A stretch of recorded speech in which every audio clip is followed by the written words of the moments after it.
Alors on le voit, hein, le programme de cette future diplomatie américaine est chargé. On va essayer de mettre un peu d'ordre dans tout ça avec notre invité Rémi Pied, chercheur associé à l'Université de Miami en économie politique et politique étrangère.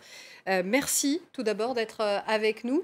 Parmi tous ces dossiers qui sont sur le bureau de Joe Biden et puis aussi d'Anthony Blinken, quels sont les plus urgents? Où est-ce que euh, Joe Biden doit le plus rapidement être en rupture avec la politique de son prédécesseur? Oui, alors très bonne question. La rupture avec son prédécesseur, elle est très nette, hein. Il y a eu une déclaration dans chacune des déclarations de Joe Biden, un retour à la normale, un retour au multilatéralisme. Les membres de sa future administration, qui aujourd'hui, depuis hier, en fait, sont auditionnés par le Sénat, sont toutes des figures reconnues et qui ont œuvré à des accords transatlantiques avec l'Union européenne ou avec d'autres blocs régionaux. Donc on voit vraiment au niveau de la scène internationale le retour des États-Unis dans un multilatéralisme qui est traditionnel dans les administrations démocrates en particulier. Le retour dans les accords de Paris, le choix pour le représentant des États-Unis aux Nations Unies qui est au rang de membre du cercle refermé autour de la politique étrangère de Joe Biden, ce qui n'était pas le cas au moment de Donald Trump. Et donc cette place au cabinet montre vraiment une volonté de travailler avec les alliés, tant sur le sujet iranien, sur le sujet de la démilitarisation du monde, parce qu'il va y avoir un accord dans 20 jours qui va arriver, qui va à terme avec la Russie sur le nombre d'ogives nucléaires entre les différents pays. Donc tout ceci sont des dossiers qui vont arriver de manière assez urgente sur le bureau de Joe Biden, mais qui seront traités de manière totalement différente via le multilatéralisme et avec une vision de long terme et pas des coups affairistes ou des coups de type business pour faire un deal comme était la loi sous l'administration Trump.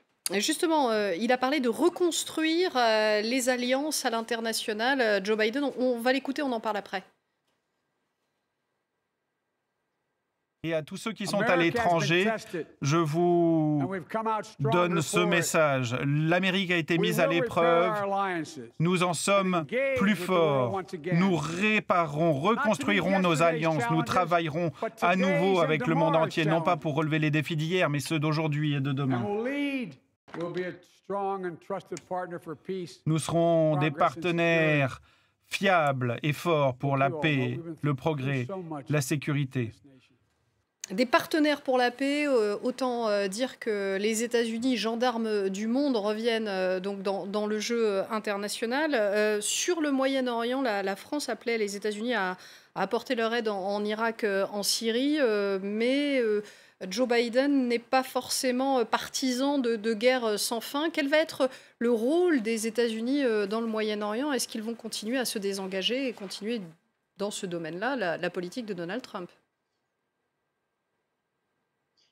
Au niveau du désengagement, parce qu'on a vu effectivement des questions importantes au niveau de la lutte contre le terrorisme dans le Maghreb, ou même une présence effectivement dans le Golfe arabo-persique, ce n'est pas forcément le même rythme, hein. Bien sûr, on ne sera pas du tout sur la même voie que Donald Trump qui cherchait à désengager de ces différents théâtres d'opération. Au niveau de la perspective de Joe Biden est une normalisation toujours des questions autour du multilatéralisme, quand on l'a mentionné, mais la présence américaine est forte et restera forte. Il y a des bases militaires dans de très nombreux pays aux États-Unis, mais au Moyen-Orient, il n'est pas question de les fermer ou de réduire grandement les différents effectifs. Je pense qu'en particulier, le changement de discours par rapport à l'Iran aura forcément des répercussions par rapport à des acteurs comme l'Arabie Saoudite ou les Émirats Arabes Unis. Dans la question de la région, sur l'une des derniers actes de l'administration de Trump, qui était de considérer que les Houthis étaient un groupe terroriste dans la guerre du Yémen, c'est certainement une mesure qui sera remise en cause par l'administration Biden, mais il y aura un vrai pragmatisme à essayer de construire des alliances et essayer de reconstruire des amitiés autour de la présence américaine.